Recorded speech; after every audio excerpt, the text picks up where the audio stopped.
Brigitte Bardot, the timeless French film icon whose sultry presence and unapologetic spirit defined an era of cinema, has once again captured the world's attention, not for a silver screen triumph, but for a more personal battle against the frailties of age and health.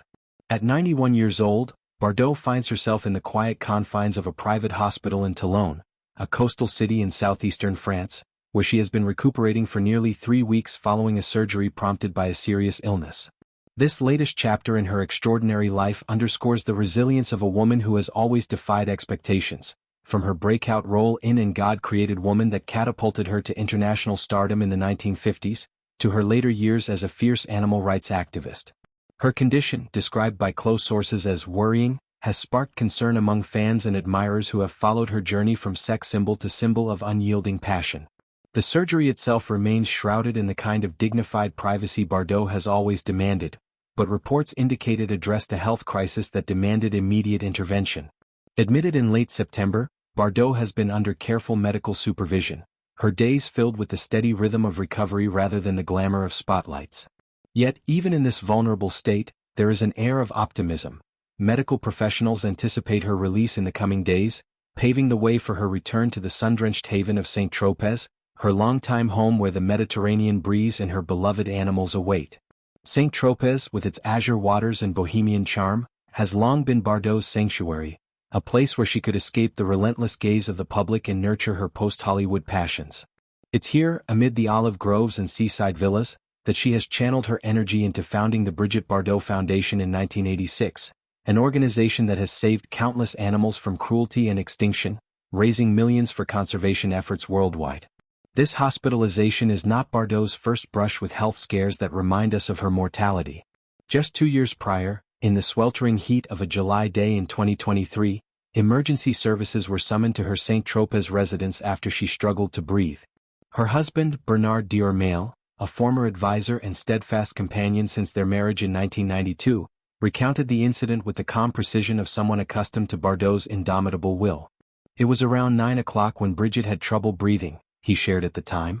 "It was stronger than usual, but she didn't lose consciousness. The fireman came and gave her oxygen and then stayed to monitor her. The episode, though alarming, was managed on-site, with firefighters providing immediate relief." Diormale attributed the flare-up partly to the merciless summer heat, noting, "Like all people of a certain age, she can no longer stand the heat." Bardot, ever the fighter, bounced back then as she does now, her spirit unbroken by the physical tolls of time. Reflecting on Bardot's life, it's impossible not to marvel at the trajectory that led her from a shy teenager in Paris to a global phenomenon. Born Brigitte Amélie Bardot in 1934, she was discovered at just 15 by a talent scout while vacationing on the Côte d'Azur. Her debut in Le True Normand was unremarkable, but it was her role opposite Jean-Louis Trintignant in Roger Vadim's And God Created Woman in 1957 that ignited a firestorm. The film, with its bold exploration of female sexuality, shattered taboos and made Bardot the face of a new, liberated femininity. Critics and audiences alike were mesmerized by her tousled blonde hair, pouty lips, and that effortless blend of innocence and allure. Overnight, she became BB, a moniker that encapsulated her as the ultimate bombshell, gracing magazine covers from Life to Paris Match and inspiring artists, photographers, and even political movements.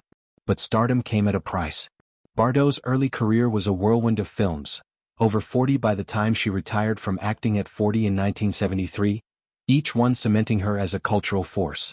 Movies like Contempt with Marcello Mastroianni and Viva Maria, alongside Jean Moreau, showcased her range beyond mere sensuality, delving into satire, drama, and adventure. Yet, the press hounded her relentlessly, turning her personal life into public spectacle.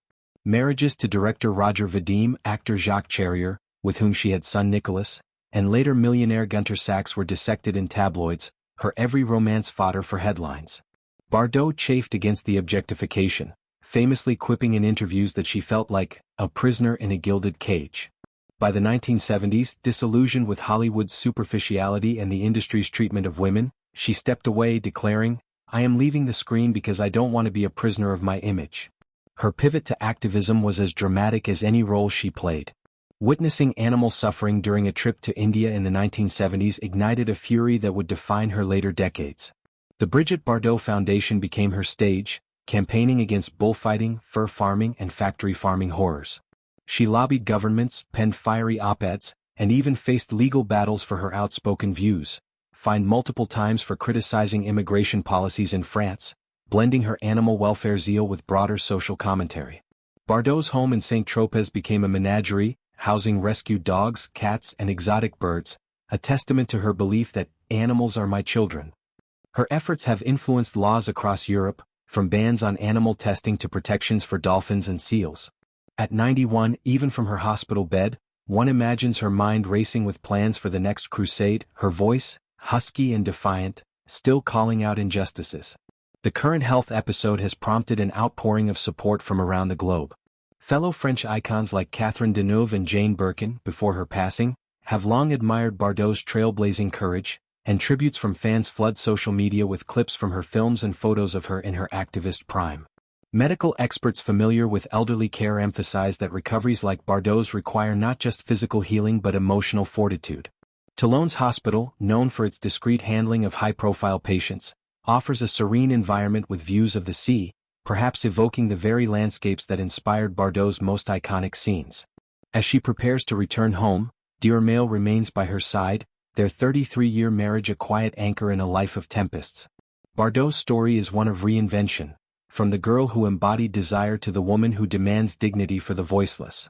Her hospitalization, though sobering, serves as a reminder that even legends face ordinary vulnerabilities. Yet, knowing Bardot, this is merely an intermission. St. Tropez calls her back, where the waves crash with the same rhythm as her heartbeat, persistent, unyielding, eternal.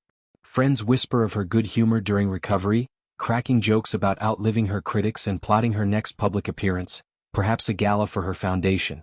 In a world that often reduces women to their youth, Bardot endures as a beacon of ageless fire, proving that true icons don't fade, they simply shift the spotlight to what matters most.